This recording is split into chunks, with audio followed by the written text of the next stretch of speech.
ಸಿಎಂಗೆ ರಾಜ್ಯಪಾಲರ ನೋಟಿಸ್ ವಿಚಾರವಾಗಿ ಕೈಪಡೆ ಈಗ ಕೆಂಡಾಮಂಡಲವಾಗಿದೆ. ಅಸಮಾಧಾನಗಳು ವ್ಯಕ್ತವಾಗ್ತಾ ಇದ್ದಾವೆ. ಅದರಲ್ಲೂ ಕೂಡ ಒಂದು ರೀತಿ ಒಗ್ಗಟ್ಟು ಪ್ರದರ್ಶನ ಆಗ್ತಾ ಇದೆ. ಕ್ಯಾಬಿನೆಟ್ ಮೀಟಿಂಗ್ನಲ್ಲೂ ಕೂಡ ಇದರ ಬಗ್ಗೆ ಗಂಭೀರವಾದಂಥ ಚರ್ಚೆಗಳಾಯಿತು. ಹಾಗಾದರೆ ಏನಾಯಿತು ಇವತ್ತಿನ ಸಚಿವ ಸಂಪುಟ ಸಭೆಯಲ್ಲಿ?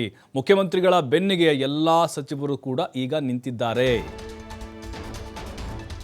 ಈಗ ಮುಖ್ಯಮಂತ್ರಿಗಳಿಗೆ ರಾಜ್ಯಪಾಲರು ನೋಟಿಸ್ ಏನು ಕೊಟ್ಟಿದ್ದಾರೆ, ಆ ವಿಚಾರ ಸದ್ದು ಮಾಡ್ತಾ ಇದೆ. ಕಾನೂನು ಹೋರಾಟಕ್ಕೆ ಸಂಪುಟ ಸಭೆಯಲ್ಲಿ ನಿರ್ಣಯವನ್ನು ಕೈಗೊಳ್ಳಲಾಗಿದೆ. ಅಂದರೆ ಕಾನೂನಿನ ಸಮರ ಸಾರಿದ್ದಾರೆ.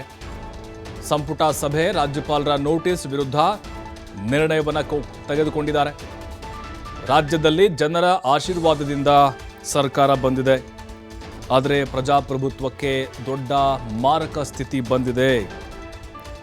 ಕೇಂದ್ರ ರಾಜ್ಯಪಾಲರನ್ನು ಬಳಸಿಕೊಳ್ತಿದೆಯಂತ ಡಿಸಿಎಂ ಡಿಕೆ ಶಿವಕುಮಾರ್ ಆರೋಪವನ್ನು ಮಾಡಿದ್ದಾರೆ. ಮೂಡ ಹಗರಣದ ಬಗ್ಗೆ ಸಿಎಂ ಕೂಡಲೇ ತನಿಖೆಗೆ ಕೊಟ್ಟಿದ್ದಾರೆ. ಈಗಾಗಲೇ ಸಮಿತಿ ರಚನೆ ಮಾಡಿದ್ದಾರೆ, ದೇಸಾಯಿ ಕಮಿಟಿಯನ್ನು. ಅಬ್ರಾಹಂ ದೂರು ಕೊಟ್ಟಾಗಲೇ ಸಿಎಂ ವಿವರಣೆಯನ್ನು ಕೊಟ್ಟಿದ್ದಾರೆ. ಸಂಬಂಧಪಟ್ಟಂಗೆ ಸಿಎಸ್ ಓದುವ ಮೊದಲೇ ಸಿಎಂಗೆ ಶೋಕಾಸ್ ನೋಟಿಸ್ ಕೊಟ್ಟಿದ್ದಾರೆ. ಅಂದರೆ ಸರ್ಕಾರದ ಮುಖ್ಯ ಕಾರ್ಯದರ್ಶಿಗಳು ಎಷ್ಟು ತರಾತುರಿಯಲ್ಲಿ ಯಾಕೆ ಈ ರೀತಿ ಮಾಡ್ತಾ ಇದ್ದಾರೆ? ಇನ್ನು ಸಿಎಂ ಪತ್ನಿಗೆ 50-50 ಮಾದರಿಯಲ್ಲಿ ಸೈಟ್ ಹಂಚಿಕೆಯನ್ನು ಮಾಡಲಾಗಿದೆ. ಆಗ ಅಧಿಕಾರದಲ್ಲಿ ಯಾರಿದ್ರು? ಬಿಜೆಪಿಯವರೇ ಇದ್ದರು. ಆಗ ಸೈಟ್ ಹಂಚಿಕೆಯಾಗಿತ್ತು. ಅವರೆಲ್ಲರೂ ಒಮ್ಮತದಿಂದಲೇ ಇವರಿಗೆ ಸೈಟ್ ಕೊಟ್ಟಿದ್ದಾರೆ. ಅಬ್ರಹಾಂ ದೂರಿನ ಬಗ್ಗೆ ಡಿಸಿಎಂ ಡಿಕೆ ಶಿವಕುಮಾರ್ ಆಕ್ರೋಶವನ್ನು ಹೊರಹಾಕಿದ್ದಾರೆ.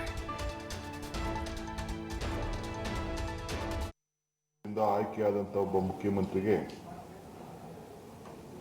ಸಂವಿಧಾನದ ಕೊಗ್ಗೋಲೆ, ಪ್ರಜಾಪ್ರಭುತ್ವಕ್ಕೆ ಒಂದು ದೊಡ್ಡ ಮಾರಕ ಆಗುವಂಥ ಒಂದು ಪರಿಸ್ಥಿತಿ ಕರ್ನಾಟಕ ರಾಜ್ಯದಲ್ಲಿ ಕೇಂದ್ರ ಸರ್ಕಾರದಿಂದ ನಡೀತಾ ಇದೆ. ಕನ್ನಡರು, ಕರ್ನಾಟಕ ರಾಜ್ಯದ ಜನತೆ 136 ಸೀಟ್ಗಳನ್ನು ಕೊಟ್ಟು ಆಶೀರ್ವಾದ ಮಾಡಿ ನಮ್ಮ ಶಾಸಕಾಂಗ ಸಭೆ ಇವತ್ತು ಸಿದ್ದರಾಮಯ್ಯನವ್ರನ್ನ ಮುಖ್ಯಮಂತ್ರಿಯಾಗಿ ಆಯ್ಕೆ ಮಾಡಿ ಇವತ್ತು ಕಾನೂನಿಗೆ, ಸಂವಿಧಾನಕ್ಕೆ ನಾವೆಲ್ಲ ಗೌರವವನ್ನು ನಾವು ಕೊಡ್ತೇವೆ. ಇವತ್ತು ಕೇಂದ್ರ ಸರ್ಕಾರ ನಮ್ಮ ಘನವೆತ್ತ ರಾಜ್ಯಪಾಲರನ್ನ ಬಳಸಿಕೊಂಡು ಅವ್ರ ಕೈಲಿ ಒಬ್ಬ ಅಬ್ರಾಹಂ ಅನ್ನೋ ಒಬ್ಬ ವ್ಯಕ್ತಿ, ಅವರ ಹಿನ್ನೆಲೆ ಬಹುಶಃ ಎಲ್ಲ ತಮಗೆಲ್ಲ ಡೀಟೇಲ್ ಎಲ್ಲ ಗೊತ್ತಿದೆ. ತಿಳಿಸೋ ದಿನ ಅವರು ಎಷ್ಟು ಅಂತ ಅಂದ್ರೆ, ಅವ್ರು ಅಬ್ರಾಹಂ ಕೊಟ್ಟಿರೋ ಪತ್ರನೂ ಒಂದು 100 ಪೇಜ್ ಮೇಲಿದೆ, 150-200 ಪೇಜ್ ಮೇಲಿದೆ. ಅದನ್ನು ಓದಕ್ಕೆ ಎಷ್ಟು ಟೈಮ್ ಬೇಕು ಅನ್ನೋದು ನಾನೇನು ನಿಮ್ಗೇನು ಹೆಚ್ಚಿಗೆ ಹೇಳಬೇಕಾದ್ದೇನಿಲ್ಲ. ಅದಾದ್ಮೇಲೆ ಚೀಫ್ ಸೆಕ್ರೆಟರಿ ಕೊಡ್ತಾರೆ. ಈ ಮಧ್ಯದಲ್ಲಿ ಚೀಫ್ ಸೆಕ್ರೆಟರಿ ಏನು ಕೊಟ್ಟಿದ್ದಾರೆ ಅಂತ ಓದಕ್ಕಿಂತ ಮುಂಚಿತವಾಗಿ ಮುಖ್ಯಮಂತ್ರಿಗಳಿಗೆ ಶೋಕಾಸ್ ನೋಟಿಸ್ ಅನ್ನ ಕೊಡ್ತಾರೆ. ಇದರಲ್ಲಿ ಏನಿದೆ ಅರ್ಥ? ಇಷ್ಟು ತರಾತುರಿಲಿ ಯಾಕೆ ಇಂಥ ತೀರ್ಮಾನವನ್ನು ಮಾಡ್ತಾ ಇದ್ದಾರೆ? ಇದು ಹಿನ್ನೆಲೆ ಏನು? ಪ್ರಜಾಪ್ರಭುತ್ವದ ವ್ಯವಸ್ಥೆಯಲ್ಲಿ ನಡೆಸಿದಂಥ ಸರ್ಕಾರ ಇಲ್ಲಿ ಇದೆಯೋ ಇಲ್ಲೋ?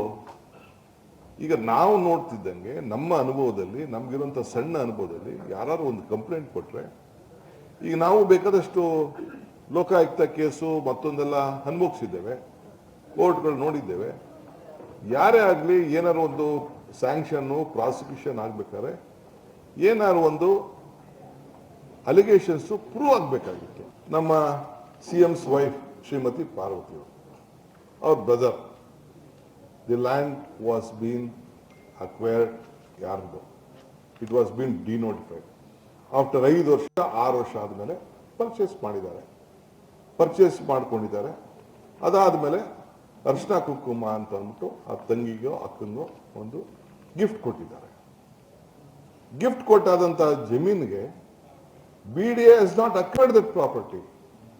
Muda has not acquired the property. Muda has encroached the property. So then she came to know that the property has been encroached by the Muda. Muda encroach ಮಾಡ್ಕೊಂಡಿದೆ ಅಂದಮೇಲೆ ತಿರ್ಗಾ ಹೋಗಿ ಮೂಡಾಗಿ ಹೇಳಿದ್ದಾರೆ, ನೀವು ಇಲ್ಲೀಗಲ್ ಆಗಿ ನನ್ನ ಪ್ರಾಪರ್ಟಿ ಎನ್ಕ್ರೋಚ್ ಮಾಡಿದ್ದೀರಿ, ನನಗೆ ಪರಿಹಾರ ಕೊಡಿ ಅಂತ ಹೇಳಿದ್ದಾರೆ. ಅವ್ರ ಕೈಯಲ್ಲಿ ಅಷ್ಟೊತ್ತಿಗೆ ಏನ್ ಮಾಡಿದ್ದಾರೆ, ಸೈಟನ್ನು ಹಂಚ್ಬಿಟ್ಟಿದ್ದಾರೆ. ಬೇರೆಯವ್ರಿಗೆಲ್ಲ ಸೈಟ್ ಹಂಚ್ಬಿಟ್ಟಿದ್ದಾರೆ. ಸೈಟ್ನ ವಾಪಸ್ಸು ಕ್ಯಾನ್ಸಲ್ ಮಾಡ್ಬೇಕಾದ್ರೆ, ತಿರ್ಗಾ ಮಾಡ್ಬೇಕಾದ್ರೆ there is a lot of legal proceedings. ಹಂಚಿರೋ ಸೈಟ್ನ, ರಿಜಿಸ್ಟ್ರೇಷನ್ ಸೈಟ್ನ ಎಲ್ಲ ಮಾಡೋಕ್ಕೆ ಬಹಳ ಕಷ್ಟ. ಬೇರೆ ಖಾಲಿ ಇತ್ತು ಅಂತಂದ್ರೆ ಬೇಕಾದ್ರೆ ವಾಪಸ್ ಕೊಡಬಹುದಾಗಿತ್ತು. ಥರ್ಡ್ ಪಾರ್ಟಿ ರೈಟ್ಸ್ ಕ್ರಿಯೇಟ್ ಆಗ್ಬಿಟ್ಟಿದೆ. ಥರ್ಡ್ ಪಾರ್ಟಿ ರೈಟ್ ಕ್ರಿಯೇಟ್ ಆದ್ಮೇಲೆ ಕೋರ್ಟ್ಗೆ ಹೋಗ್ಬೇಕು. There are various judgement in the supreme court and the high court. ಇಂತಹ ಸಂದರ್ಭದಲ್ಲಿ ಅವ್ರಿಗೆ ನೀವು ಏನು